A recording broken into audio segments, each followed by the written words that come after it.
O efeito Johann Liebert. Aquele que, dentro da obra e até mesmo fora dela, conseguiu criar esse efeito. Que não é só o que ele faz, mas como ele faz. Porque, afinal, seu carisma chega até mesmo a ser, para um humano normal, algo sobrenatural.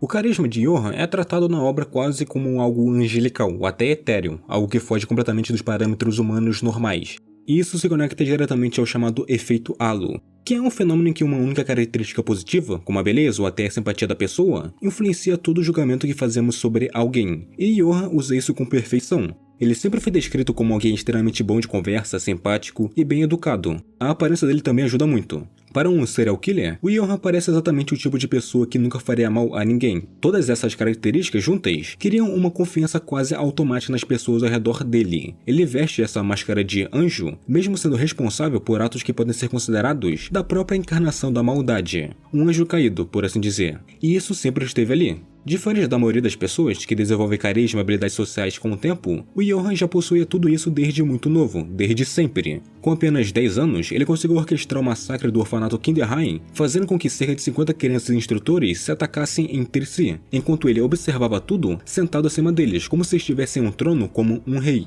Aos 12, ele já dominava vários idiomas e havia criado conexões com soldados veteranos de guerra, alimentando sua obsessão pela ideia de terror. E aos 15, ele chegou ao ponto de criar e administrar um banco subterrâneo, que lavava bilhões ilegalmente, controlando boa parte da economia do submundo, antes de simplesmente desaparecer e deixar tudo quebrar.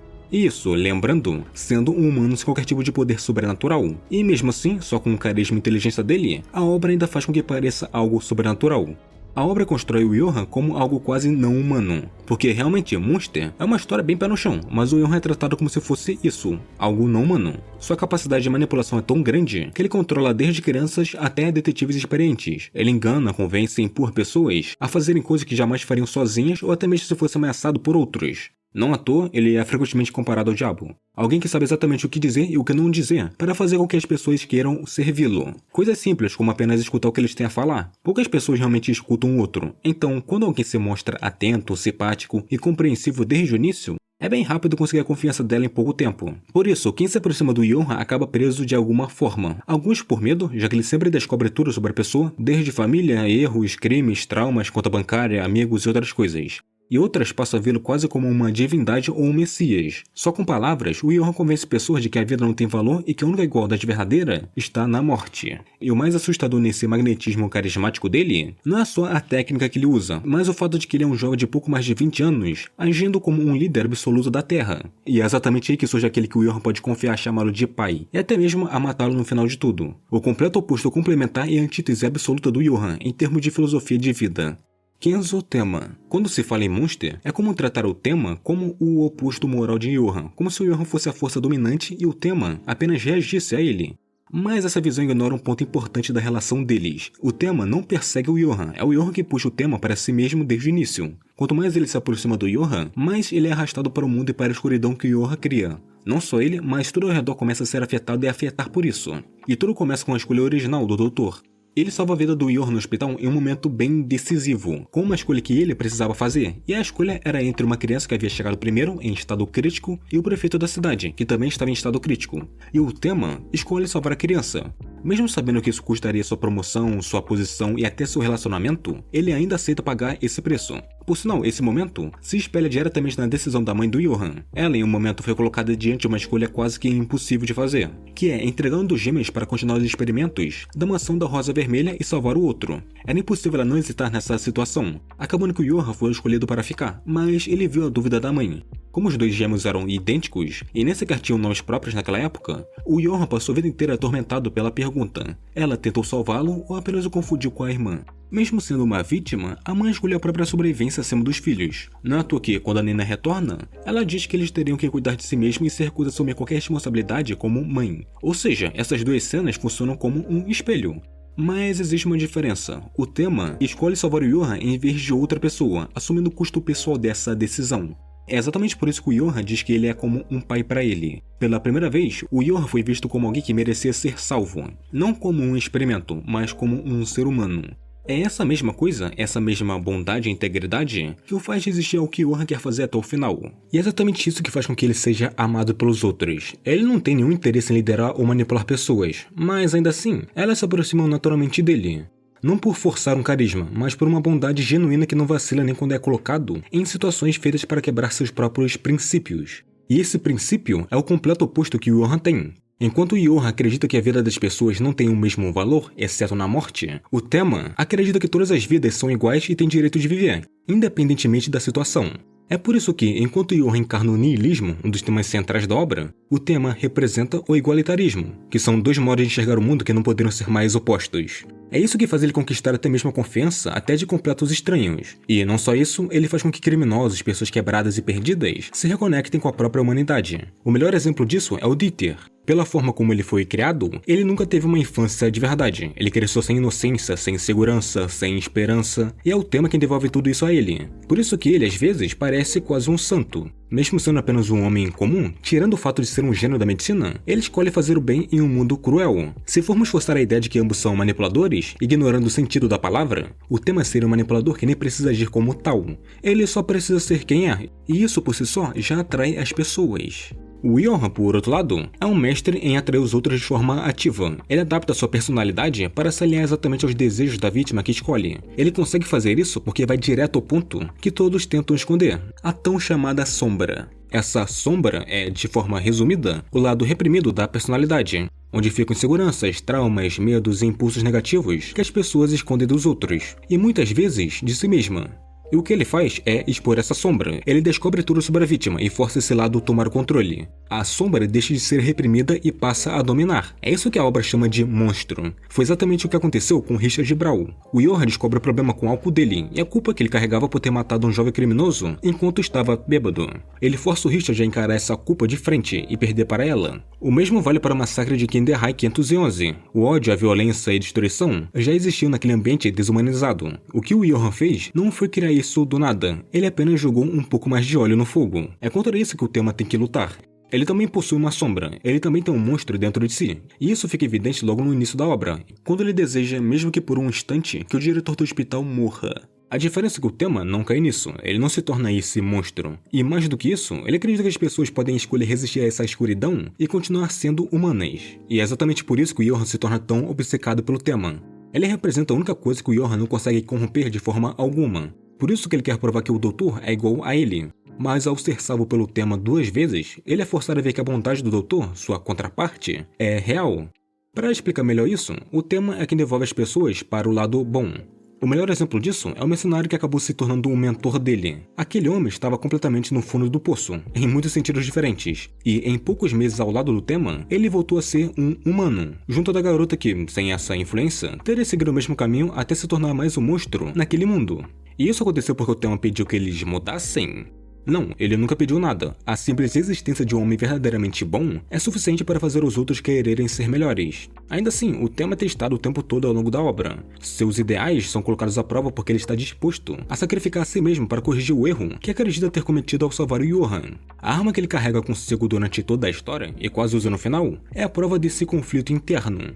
E ele nunca usou essa arma para matar ninguém, porque se o melhor homem do mundo matasse alguém, a bondade acabaria morrendo junto, e ele acabaria caindo exatamente no efeito Johan. Dá até pra dizer que o Tema criou o próprio efeito dele, o efeito Tema, que da mesma forma que o Johan influencia os outros, o Tema também. O Grimmer é o maior exemplo disso. O Tema ajuda ele a recuperar emoções que ele havia perdido simplesmente ao dar espaço para que ele pudesse voltar a ser um humano. A trajetória do Grimmer é uma exploração direta da desumanização e da luta para reconstruir a própria identidade. E assim como o Johan, o Grimmer é um sobrevivente do Kinderhai 511. Ele passou pelo mesmo inferno.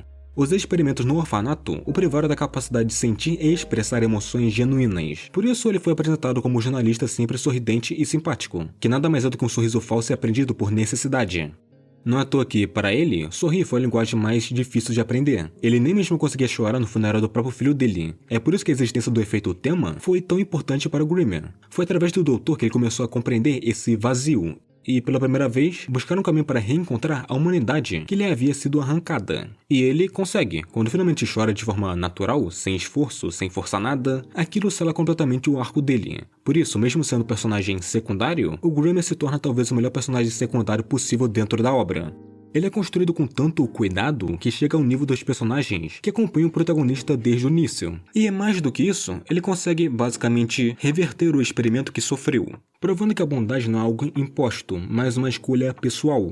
É esse o ponto da inversão dos personagens Tema e Johan. Mas existe uma personagem que está no centro disso, porque o Johan é um monstro que nasceu do trauma de outra pessoa, enquanto a Nina é um monstro que ele não deixou nascer. Sendo gêmeos quase que idênticos vestidos da mesma forma pela mãe, a linha entre o eu e o outro simplesmente não existia para o Johan e a Nina. E aí que entra o momento de escolha que eu mencionei antes. O grande plot twist psicológico da obra não é que foi Johan quem passou pelo trauma inicial, foi a Nina, ou Ana, como era chamada na época. Enquanto Johan ficava no apartamento dos 3 sapos, lendo O Monstro Sem Nome, foi Nina quem foi levada por Franz Bonaparte. Ela passou semanas em isolamento, contando apenas as refeições, e presenciou diretamente a morte de 42 pessoas envenenadas. E quando foi liberada, o Bonaparte a chamou de joia preciosa e disse que ela não deveria se tornar um monstro. Mas ao voltar para casa, a Nina contou cada detalhe do que viveu para o Johan, e é nesse ponto que precisamos. Mesmo sem ter vivido nada daquilo, o Johan sequestra aquelas memórias para si. Ele as absorve como se fossem suas. Isso acontece não só porque eram crianças com lembranças confusas, mas porque nunca tiveram identidades separadas. É daí que nasce a ideia do monstro que devorou outro monstro. O Johan, ele devora o trauma da Nina, a sombra dela. Ele assume para si o papel de monstro, para que a irmã pudesse continuar humana e esquecer o passado. E é por isso que tantas de suas atrocidades, como matar os pais adotivos, podem ser lidas como uma forma distorcida de proteção. Ele elimina qualquer coisa que possa separar os dois ou feri-la novamente. Só que essa proteção é completamente tóxica. Não existe nada de saudável nisso. Porque se ela lembrar, ela pode se tornar como ele. Ainda mais quando, por muitos anos, ele próprio acreditou que tinha sido ele quem viveu todo aquele horror. Por isso que ele fica, entre muitas aspas, perturbado quando a Nina tenta confrontá-lo. O plano dele só faz sentido se ela permanecer humana. Se a Nina virar um monstro, todo o sacrifício perde o sentido. Se for assim, se Nina passou por tudo aquilo, por que ela não se tornou um monstro mesmo depois de se lembrar de tudo? E isso é porque o trauma dela foi crescendo de outra forma. O amor de Johan, somado aos encontros que ela teve com pessoas genuinamente boas, permitiu que ela reconstruísse a própria humanidade. Já que se o Johan é um monstro que abraçou o niilismo por confusão e culpa, a Nina é a prova viva que esse mesmo trauma pode ser tratado e superado de alguma forma, mas ela não é a única. O Grimmer também é a prova viva disso, então já são dois que provam que é possível mudar. No fim, ela sente uma culpa imensa por ter alimentado o monstro em Johan, repetindo aquelas memórias para ele inúmeras vezes quando crianças. Não é à toa que ela perdoa Johan no final de tudo. Ela confronta ele, tenta matá-lo diversas vezes, só para no final ela entender que aquilo era, em partes, grandes partes, culpa dela. Mas ela escolhe não matá-lo não apenas por moralidade, mas porque entende que aquilo apenas iria continuar. O perdão dela é o que realmente quebra a lógica do Johan no final de Hohenheim. E nesse final mesmo, é até interessante falar que o que acontece com a Nina com a sua graduação e sua decisão de seguir em frente. Isso contrasta perfeitamente com o vazio do Johan, já que a Nina tem uma conclusão para ela. E para entender completamente como isso foi possível, precisamos voltar ao orfanato Kinderheim 511 e à mansão da Rosa Vermelha. Nesse disfarce de orfanato, nasce tanto o sofrimento de inúmeras pessoas quanto a existência de um monstro definitivo como o Johan. Tudo aquilo existia por um único motivo: criar os soldados perfeitos e o líder perfeito. Esses experimentos tinham como base a tentativa de apagar o eu. Crianças eram submetidas a isolamento forçado e bombardeadas com contos de fadas cruéis e fábulas nihilistas. Para simplificar, era uma lavagem cerebral para destruir identidades, apagar qualquer senso de individualidade e substituir tudo por um vazio infinito. O Johan foi a criação mais bem-sucedida desse processo. Desde o início, ele cresceu sem identidade própria. E ao entrar no Kinderheim 511, isso não apenas continuou, como foi intensificado. Ele se tornou exatamente aquilo que eles queriam criar. O problema é que o resultado foi tão perfeito que nem mesmo conseguiram contê-lo por muito tempo. E não demora para o Johan incendiar o lugar e ir embora. É nesse ponto que a obra entra em uma das perguntas centrais. O ser humano nasce mal ou se torna mal? Para Hartman, o Johan sempre foi assim. Desde o momento em que chegou ao orfanato, ele já seria um mal absoluto, um monstro perfeito por natureza. Mas Munster nunca dá uma resposta definitiva. O que a obra sugere, e isso é importante, é que ninguém nasce mal. O que existe é apenas uma combinação trágica entre uma inclinação e traumas extremos. E o Johan é o resultado disso. O trauma que o Johan teve de não ter uma identidade, o trauma da escolha da mãe, o trauma que ele roubou da Nina, porque se não fosse isso, talvez ele não tivesse se tornado um monstro. E somado a isso, o Kinderheim 511 forneceu todas as ferramentas necessárias para que ele manipulasse pessoas, situações e sistemas inteiros. Fora isso, a única prova de que o Johan sempre foi assim vem do próprio Hartman, que em sua visão, ele já estava contaminado pela lógica desumanizante do experimento. Uma maldade sobrenatural em forma humana, mas essa leitura entra em conflito direto com outros personagens. A Nina passou por traumas ainda mais diretos da mansão da Rosa Vermelha, e mesmo assim escolheu a bondade. O Grimmer viveu o Kinderheim 511, teve suas emoções arrancadas e ainda assim conseguiu recuperá-las depois. Isso reforça a ideia de que o Johan não é uma regra, mas uma exceção extrema. O Grimmer, por sinal, seria o que teria acontecido com Johan se ele tivesse de volta suas emoções, ou se ele tivesse tido sua humanidade de volta. Já que, no fim, o Johan é a maior personificação da sombra da natureza humana. Enquanto isso, o tema, o protagonista, poderia ser considerado a parte humana de Johan.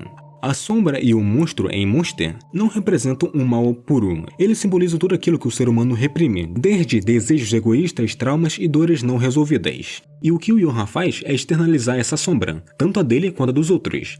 E, nesse sentido, ele funciona também como a sombra do próprio tema, que, como qualquer pessoa, tem sua sombra, mas resiste a ele a todo momento. Só que o Johan surge como a materialização disso. Isso aparece desde o início, quando o Johan realiza o desejo reprimido do tema de ver o diretor do hospital morto.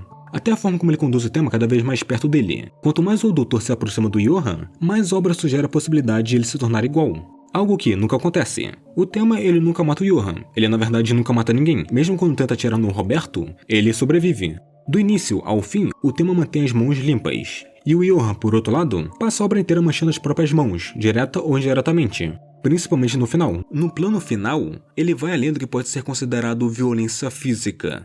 Ele é um crime contra a própria existência humana. Seu objetivo é o suicídio perfeito. Apagar-se completamente da história, eliminando todos que conhecem sua existência, se tornando assim um ser puramente fictício para todos. E Hohenheim é escolhida como palco desse plano. O Johan cria um massacre onde testemunhas são destruídas. O ponto crucial é que o Johan quer Tema como o último a morrer. Ele deseja que o homem que o salvou testemunhe o apagamento total e o mate no final. O cenário do fim só se completa se a esperança perecer antes do corpo. Sem testemunhas ou evidências, ele se torna o monstro sem nome, que nunca aconteceu. Já que, se você nunca existiu, a dor que causou torna-se irrelevante para todos. E eu acredito que essa obsessão vem da ausência de identidade que marcou sua vida e da fábula Monstro Sem Nome. Ter um nome em Monster é existir, é ter uma identidade e individualidade. Sem ele, o indivíduo é mero nada. Não é à toa que Johan é tratado como um homem que não existe. Apagando rastros ao ponto que nem mesmo o inspetor Land, investigando seu quarto, nota que parece que nenhum humano jamais viveu ali, atribuindo isso a um demônio, mesmo que seja engraçado para ele. Além disso, o Johan possui a habilidade de mostrar o cenário do fim, a visão nihilista absoluta de um mundo sem nomes ou valor, apenas a igualdade da morte. Esse duelo filosófico eleva o final de Monster além da ação. É um embate entre niilismo e humanismo, onde o Johan busca se tornar um monstro que devora tudo e desaparece no vazio. É até impressionante que um vilão como o Johan, que não aparece nem por 50 minutos em tela, consegue ser tão bem escrito assim. Apesar que, claro, a obra não seria tão boa, apenas ou porque ele é o vilão. Afinal, a obra só é tão boa porque todos os personagens são bons. Do protagonista, que, honestamente, em termos de construção, eu acho até mais complexo que o próprio Johan. E até mesmo os personagens secundários, como o Land, o Grimmer, o Dieter, a Nina, são muito bem escritos. Cada um deles tem uma resposta diferente para a mesma pergunta da obra, seja qual for essa resposta. Desde a esperança de um amanhã bom, ao vazio de não ter uma identidade, a traumas não resolvidos, o sentido da morte e da vida, a lógica errada, a negligência emocional e várias outras mensagens que a obra passa. E é por isso que o final de Monster é tão forte. A última cena no hospital, no final da obra mesmo, é a junção de todas as perguntas em apenas uma cena. O Johan, ele desaparece. Mas ele foi salvo pela bondade do tema ou apenas retornou ao nada que sempre buscou desde o início? Mas no final, nunca vamos ter uma resposta. Para você, que leu 162 capítulos do mangá ou assistiu 74 episódios de um anime, não terá uma resposta. Exatamente porque essa resposta não importa tanto. Ela só precisa existir para deixar quem terminou essa obra em mais conflito. Talvez o monstro nunca possa ser completamente destruído, porque ele não é apenas o Johan, são todos. Uma sombra que existe em todo ser humano. E é exatamente por isso que o personagem Tema é tão importante, porque ele prova que, mesmo diante do pior cenário possível, ainda existe a capacidade de escolher um dos lados, sendo resolver o problema ou deixar ele se tornar um problema ainda maior, e sofra com as consequências de uma dessas escolhas, porque não tem escolha certa. Afinal, isso não é uma história sobre vencer o mal. Curta, se inscreva, compartilhe, obrigado por assistir e nos vemos em outro vídeo.